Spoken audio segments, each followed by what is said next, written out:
معزز ناظرین و سامعین کرام، السلام علیکم ورحمۃ اللہ وبرکاتہ۔ قربانی ہر صاحب استطاعت پر لازم ہے۔ نبی صلی اللہ علیہ وآلہ وسلم نے فرمایا کہ جس شخص کے پاس وسعت ہو اور وہ قربانی نہ کرے تو وہ ہرگز ہماری عیدگاہ کے قریب نہ آئے۔ سنن ابن ماجہ 3132۔ اسی طرح جب نبی صلی اللہ علیہ وآلہ وسلم نے کچھ لوگوں کو دیکھا کہ انہوں نے جلدی کرتے ہوئے نماز عید سے پہلے ہی اپنے جانور قربان کر دیے ہیں، تو آپ صلی اللہ علیہ وآلہ وسلم نے انہیں ان جانوروں کی جگہ اور جانور قربان کرنے کا حکم دیتے ہوئے فرمایا کہ جس نے قربانی کا جانور عید کی نماز سے پہلے ذبح کر لیا ہے وہ اس کی جگہ اور جانور ذبح کرے۔ صحیح بخاری حدیث نمبر 5500 اور مسلم میں یہ حدیث 1960 پر ہے۔ اسی طرح آپ نے اس دن کے معمول کے بارے میں اپنی سنت اور طریقہ واضح کرتے ہوئے فرمایا کہ یقیناً پہلا کلام جس سے ہم اپنے اس دن کا آغاز کرتے ہیں وہ یہ ہے کہ ہم عید کی نماز پڑھتے ہیں، پھر واپس جا کر قربانی کرتے ہیں۔ سو جس شخص نے یہ کیا اس نے ہماری سنت کو حاصل کر لیا۔ صحیح بخاری حدیث نمبر 968 اور مسلم میں یہ حدیث 1961 نمبر پر ہے۔ یعنی آپ کی سنت کو حاصل کرنے والا وہی شخص ہے جو عید الاضحیٰ کی نماز پڑھنے کے بعد قربانی کرتا ہے۔ قربانی کرنے والوں کے لیے بالوں اور ناخنوں کا کاٹنا۔ ذی الحجہ کا چاند نظر آنے کے بعد جانور قربانی کرنے تک قربانی کرنے والے شخص کے لیے اپنے بالوں اور ناخنوں کا کاٹنا اور تراشنا حرام ہے۔ نبی صلی اللہ علیہ وآلہ وسلم نے فرمایا کہ جب تم ذی الحجہ کا چاند دیکھو اور تم میں سے کوئی شخص ارادہ رکھتا ہو کہ وہ قربانی کرے گا تو لازم ہے کہ وہ اپنے بالوں اور ناخنوں سے رک جائے۔ صحیح مسلم حدیث نمبر 1977۔ عشرہ ذی الحجہ میں حجامت وغیرہ نہ کروانے کا حکم صرف قربانی کا ارادہ رکھنے والے افراد کے لیے ہے، چونکہ ایک گھر کے تمام افراد کی طرف سے ایک جانور کی قربانی کفایت کر جاتی ہے، اس لیے ایسی صورت میں یہ پابندی بھی تمام افراد خانہ پر عائد ہوگی۔ قربانی کے جانور کی عمر کیا ہونی چاہیے؟ تمام حالات میں قربانی کرتے ہوئے اونٹ، گائے، بھیڑ، بکری میں سے صرف مسنہ یعنی 2 دانتہ جانور ہی قربان کیا جائے گا۔ اس سے کم عمر کا جانور کفایت نہیں کرے گا، لیکن اگر 2 دانتہ جانور کے حصول میں دشواری پیش آ جائے کہ وہ مل ہی نہ رہا ہو یا مل تو رہا ہو لیکن بہت مہنگا ہو تو نبی صلی اللہ علیہ وآلہ وسلم نے صرف دمبے، چھترے اور بھیڑ کی جنس میں سے جزع یعنی کھیرا جانور قربان کرنے کی اجازت دی ہے۔ چنانچہ آپ کا فرمان ہے، فرمایا کہ 2 دانت والے کے علاوہ کسی اور جانور کی قربانی نہ کرو مگر یہ کہ تم پر مشکل ہو جائے تو بھیڑ، چھترے، دمبے والی جنس سے جزع یعنی کھیرا جانور ذبح کر لو۔ صحیح مسلم حدیث نمبر 1963۔ بھیڑ کے جزع یعنی کھیرا جانور جس کو دشواری کی صورت میں 2 دانتہ جانور کی جگہ قربان کرنے کی اجازت دی گئی ہے کہ عمر کے متعلق اہل علم کے مختلف اقوال ہیں۔ صحیح ترین بات یہ ہے کہ جزع یعنی کھیرا وہ جانور ہے کہ جس کی عمر 1 سال پوری ہو چکی ہو۔ جمہور اہل علم بھی اسی بات کے قائل ہیں۔ یہاں یہ خیال رہے کہ اونٹ، گائے اور بکری کی جنس میں سے کھیرا کسی صورت قربانی کے لیے جائز نہیں، چاہے وہ خوب موٹا، تازہ، صحت مند اور گھر کا پالا ہوا ہی کیوں نہ ہو، بلکہ 2 دانتہ ہونا لازمی اور ضروری ہے۔ اس سلسلے میں پوری طرح خبردار رہنا چاہیے اور جانور بیچنے والوں کی باتوں کا کسی صورت اعتبار نہیں کرنا چاہیے۔ قربانی کا جانور خوبصورت، موٹا، تازہ اور صحت مند ہونا چاہیے۔ چنانچہ ابو ہریرہ رضی اللہ عنہ فرماتے ہیں کہ نبی صلی اللہ علیہ وآلہ وسلم جب قربانی کا ارادہ کرتے تو 2 بڑے بڑے موٹے تازے سینگوں والے چت قبرے خصی مینڈے خریدتے۔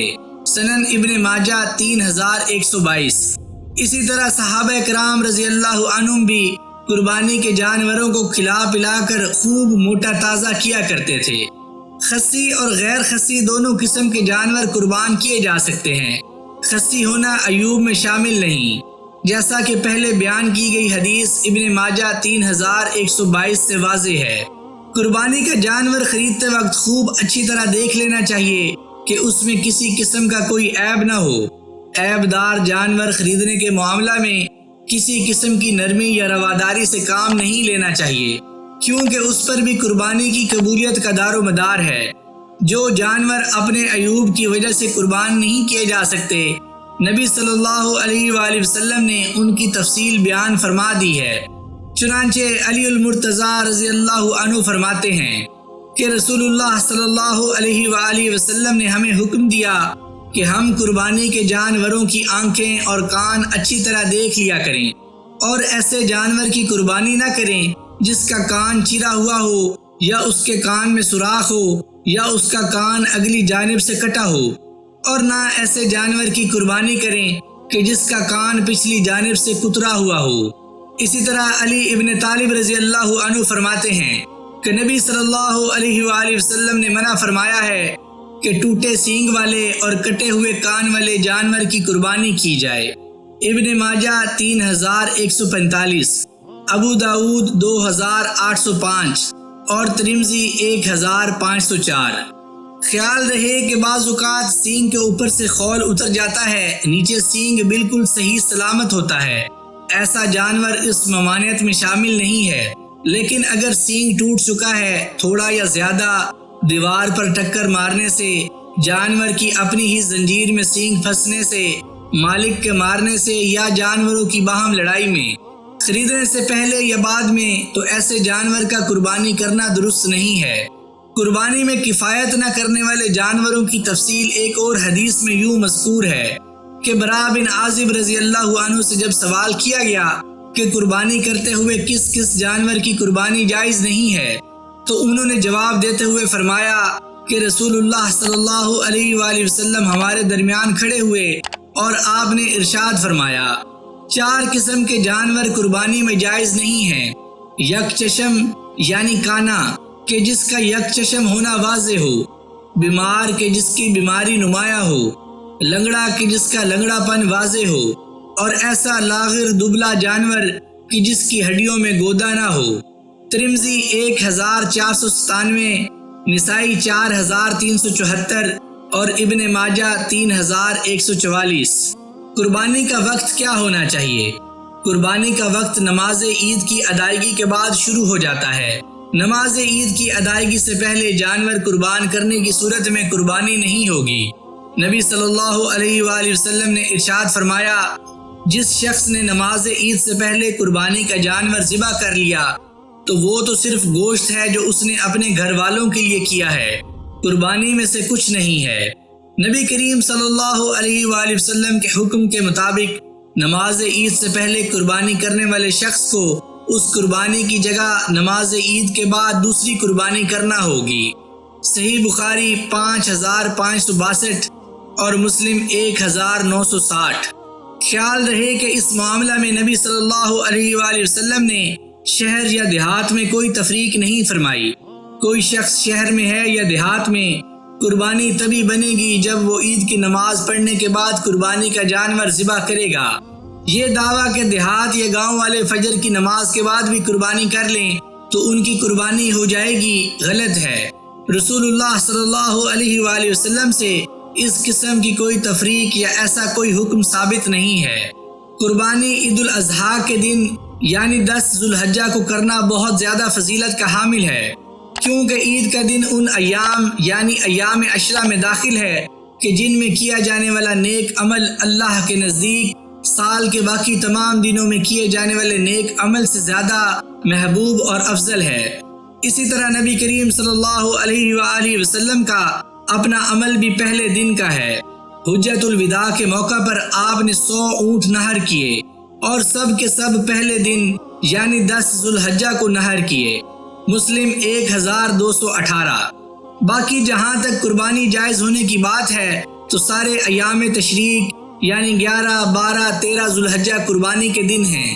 نبی صلی اللہ علیہ وآلہ وسلم نے فرمایا سارے ایام تشریق ذبح کے دن ہیں۔ خلاصہ کلام یہ ہے کہ 10 ذو الحجہ کو نماز عید کی ادائیگی کے بعد قربانی کا وقت شروع ہوتا ہے اور 13 ذو الحجہ کو سورج غروب ہونے تک رہتا ہے۔ قربانی دن یا رات کسی وقت بھی کی جا سکتی ہے۔ رات کے وقت قربانی سے منع کی کوئی صحیح دلیل موجود نہیں ہے۔ سارے گھر والوں کی طرف سے ایک قربانی کفایت کر جاتی ہے۔ گھر کے ہر فرد کی طرف سے الگ الگ قربانی کرنا ضروری نہیں ہے۔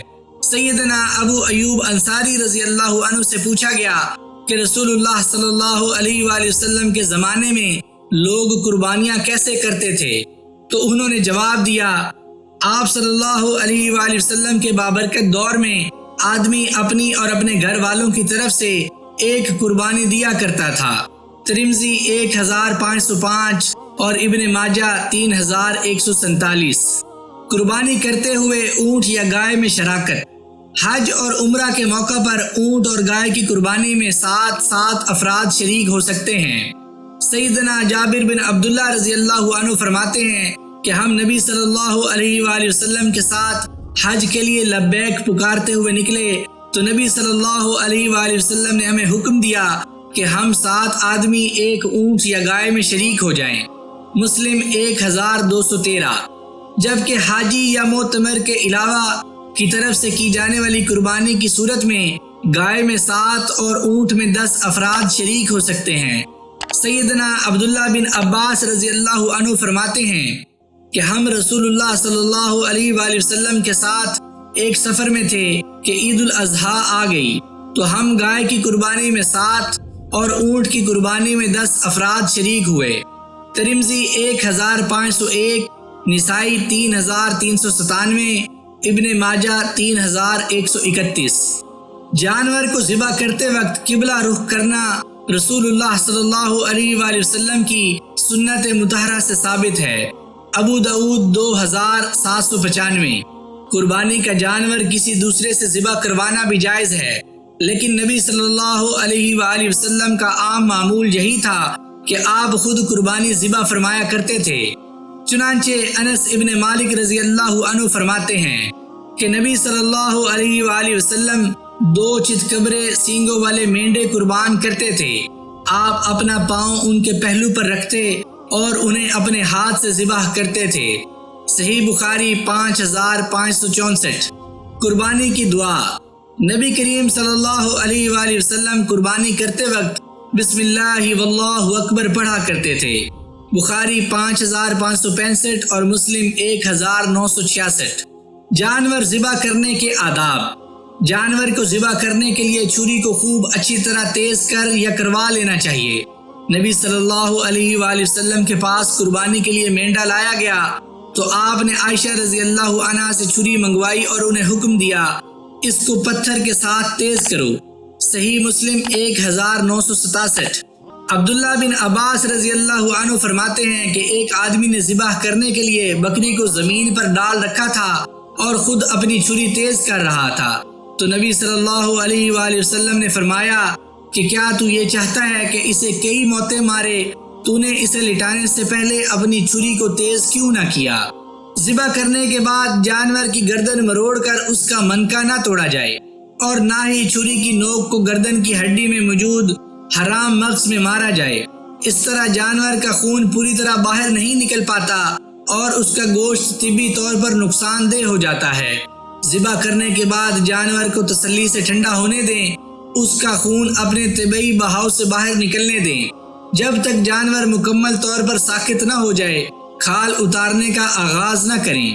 قربانی میں وکالت۔ قربانی خریدنے میں کسی دوسرے کو وکیل مقرر کیا جا سکتا ہے۔ چنانچہ سیدنا عروہ بن ابی الجعد البارکی رضی اللہ عنہ فرماتے ہیں کہ نبی صلی اللہ علیہ وآلہ وسلم نے انہیں قربانی کا جانور خریدنے کے لیے 1 دینار دیا۔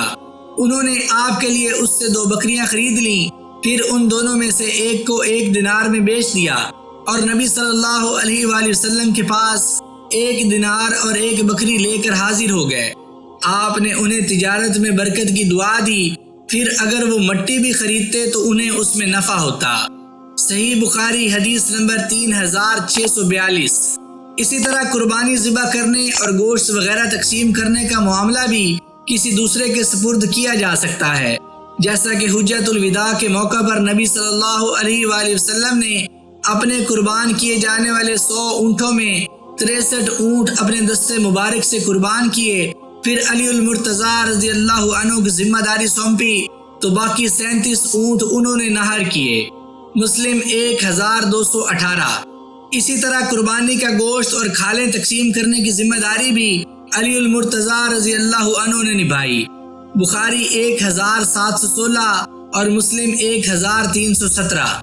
لیکن اس میں یہ خیال لازماً رکھنا چاہیے کہ وکیل یعنی جسے قربانی کی رقم دے کر قربانی ذبح کرنے اور گوشت وغیرہ تقسیم کرنے کی ذمہ داری دی جا رہی ہے، قربانی سے متعلقہ مسائل و معاملات سے خوب واقف، نیک، صالح اور اللہ تعالیٰ سے ڈرنے والا ہو، کیونکہ قربانی ایک عبادت ہے اور یہ باتیں کسی بھی عبادت کے کرنے اور اس کے قبول ہونے میں خصوصی اہمیت رکھتی ہیں۔ قربانی کے گوشت کی تقسیم کس طرح کی جانی چاہیے؟ قرآن و سنت کی روشنی میں جائز ہے کہ قربانی کا گوشت خود کھائے، گھر والوں، رشتہ داروں، پڑوسیوں اور دیگر فقراء و مساکین کو کھلائے۔ اللہ تعالیٰ نے ارشاد فرمایا سورۃ الحج آیت نمبر 28، سو ان میں سے کھاؤ اور تنگ دست محتاج کو کھلاؤ۔ دوسری جگہ فرمایا سورۃ الحج آیت نمبر 36 میں، تو ان سے کچھ کھاؤ اور قناعت کرنے والوں کو کھلاؤ اور مانگنے والے کو بھی۔ قربانی کا گوشت ذخیرہ کرنا کیسا ہے؟ قربانی کرنے والا قربانی کا گوشت ذخیرہ بھی کر سکتا ہے۔ نبی صلی اللہ علیہ وآلہ وسلم نے 1 سال مفلوق الحال غریب بدوی لوگوں کے مدینہ آنے پر حکم دیا کہ تم میں سے جو بھی قربانی کرے تو تیسرے دن کے بعد اس کے گھر میں اس قربانی کے گوشت میں سے کچھ بھی باقی نہ ہو۔ اگلے سال لوگوں نے عرض کی، اے اللہ کے رسول صلی اللہ علیہ وآلہ وسلم، کیا اس سال بھی ہم اسی طرح کریں جس طرح پچھلے سال کیا تھا؟ آپ نے فرمایا نہیں، بلکہ کھاؤ، کھلاؤ اور ذخیرہ کرو۔ پچھلے سال لوگ تنگی میں تھے تو میں نے چاہا کہ تم ان کی اس تنگی میں مدد کرو۔ صحیح بخاری حدیث نمبر 5569 اور مسلم میں یہ حدیث 1974 نمبر پر ہے۔ قربانی کی کھال بیچنا کیسا ہے؟ قربانی کرنے والے کے لیے قربانی کے گوشت کی طرح اپنی قربانی کی کھال بیچنا بھی منع ہے۔ نبی صلی اللہ علیہ وآلہ وسلم نے فرمایا، جس نے اپنی قربانی کی کھال فروخت کی اس کی کوئی قربانی نہیں۔ مستدرک حاکم میں یہ حدیث 3468 نمبر پر ہے۔ قربانی کا گوشت، کھال یا کوئی بھی چیز قصاب کی مزدوری میں دینا کیسا ہے؟ قربانی کی کھال، قربانی کا گوشت یا قربانی کے جانور کی کوئی اور چیز، سری، پائے، اوجری، کلیجی وغیرہ قصاب کو بطور اجرت دینا حرام ہے۔ سیدنا علی المرتضیٰ رضی اللہ عنہ فرماتے ہیں کہ نبی صلی اللہ علیہ وآلہ وسلم نے انہیں حکم دیا کہ آپ کی قربانی کے اونٹوں کی نگرانی کریں اور ان کی ہر چیز، ان کے گوشت، کھالیں اور جھول تقسیم کر دیں اور ان میں سے قصاب کی مزدوری میں کوئی چیز نہ دیں۔ صحیح بخاری حدیث نمبر 1717 اور مسلم میں یہ حدیث 1317 نمبر پر ہے۔ دوسری حدیث میں ہے کہ آپ نے اس پر مزید فرمایا کہ ہم قصاب کو اس کی مزدوری اپنے پاس سے دے دیں گے۔ مصرف قربانی کی کھال کا بھی وہی ہے جو قربانی کے گوشت کا ہے، یعنی خود بھی استعمال کر سکتا ہے، احباب و اقربا کو بھی دے سکتا ہے اور صدقہ بھی کر سکتا ہے۔ ام المومنین سیدہ عائشہ رضی اللہ عنہا فرماتی ہیں کہ نبی صلی اللہ علیہ وآلہ وسلم کے زمانہ میں قربانی کے دنوں میں کچھ بدوی لوگ مدینہ میں آ گئے تو رسول اللہ صلی اللہ علیہ وآلہ وسلم نے فرمایا 3 دن کے لیے گوشت رکھ کر باقی صدقہ کر دو۔ پھر جب اگلا سال آیا تو لوگوں نے کہا، اے اللہ کے رسول صلی اللہ علیہ وآلہ وسلم، لوگ اپنی قربانیوں کی کھالوں سے مشکیزیں بناتے ہیں اور چربی پگھلاتے ہیں، کیا ہم بھی ایسا کر سکتے ہیں؟ آپ نے فرمایا تو مسئلہ کیا ہے؟ انہوں نے عرض کیا، آپ نے 3 دن کے بعد قربانی کے گوشت کھانے سے منع کیا ہوا ہے، تو آپ نے فرمایا میں نے تو تمہیں صرف باہر سے آنے والے غرباء کی وجہ سے منع کیا تھا، اب تم کھاؤ، ذخیرہ کرو اور صدقہ کرو۔ صحیح مسلم حدیث نمبر 1971۔ اس حدیث سے صاف ظاہر ہے کہ قربانی کے گوشت کی طرح قربانی کی کھال خود استعمال کرتے ہوئے مشکیزہ اور مسلح وغیرہ بنایا جا سکتا ہے، دوستوں اور رشتہ داروں کو دی جا سکتی ہے اور صدقہ بھی کیا جا سکتا ہے۔ نبی صلی اللہ علیہ وآلہ وسلم کا اپنا عمل حدیث کی کتابوں میں موجود ہے۔ سیدنا علی بن ابی طالب رضی اللہ عنہ فرماتے ہیں کہ نبی صلی اللہ علیہ وآلہ وسلم نے 100 اونٹ قربان کیے، پھر مجھے ان کے گوشت کے بارے میں حکم دیا تو میں نے اسے تقسیم کر دیا، پھر آپ نے مجھے ان کی جھولوں کے متعلق حکم دیا، میں نے وہ بھی تقسیم کر دی، پھر آپ نے مجھے ان کی کھالوں کے متعلق حکم دیا تو میں نے وہ بھی تقسیم کر دیں۔ صحیح بخاری حدیث نمبر 1718۔ معلوم ہوا کہ قربانی کی کھالیں خود استعمال نہ کرنی ہوں تو مساکین میں تقسیم کر دینا سنت رسول صلی اللہ علیہ وآلہ وسلم ہے، لیکن مساکین ایسے تلاش کرنے چاہیے جو صحیح العقیدہ، نمازی، پرہیزگار، اللہ کی حدوں کا خیال رکھنے والے اور اعلاء کلمت اللہ کے لیے جہاد کرنے والے ہوں، کیونکہ نبی صلی اللہ علیہ وآلہ وسلم نے جن مساکین کو کھالیں دینے کا حکم دیا تھا وہ سب کے سب ان اوصاف سے متصف تھے۔ آپ کے دور مسعود میں کوئی مسلم ایسا نہ تھا جو بے نماز ہو یا جہاد فی سبیل اللہ میں شریک نہ ہوتا ہو۔ ارشاد باری تعالیٰ ہے سورۃ الانعام آیت نمبر 162 اور 163 میں اللہ تعالیٰ ارشاد فرماتے ہیں، قل ان صلاتی و نسکی و محیای و مماتی للہ رب العالمین لا شریک لہ و بذالک امرت و انا اول المسلمین۔ کہہ دے بے شک میری نماز اور میری قربانی اور میری زندگی اور میری موت اللہ کے لیے ہے، جو تمام جہانوں کا رب ہے، اس کا کوئی شریک نہیں، اور مجھے اسی کا حکم دیا گیا ہے اور میں حکم ماننے والوں میں سب سے پہلا ہوں۔ معزز ناظرین و سامعین کرام، میں امید کرتا ہوں کہ آج کی اس ویڈیو سے قربانی کے مسائل کے بارے میں جان کر آپ کے علم میں ضرور اضافہ ہوا ہوگا۔ اگر آپ کو آج کی یہ ویڈیو پسند آئی ہو تو اس چینل کو لائک، شیئر اور سبسکرائب ضرور کر دیجیے گا، اور ساتھ دیے گئے بیل کے آئیکن کو بھی دبا دیجیے تاکہ آگے آنے والی مزید دلچسپ ویڈیوز آپ تک پہنچتی رہیں۔ مجھے اپنی دعاؤں میں یاد رکھیے گا۔ جزاک اللہ۔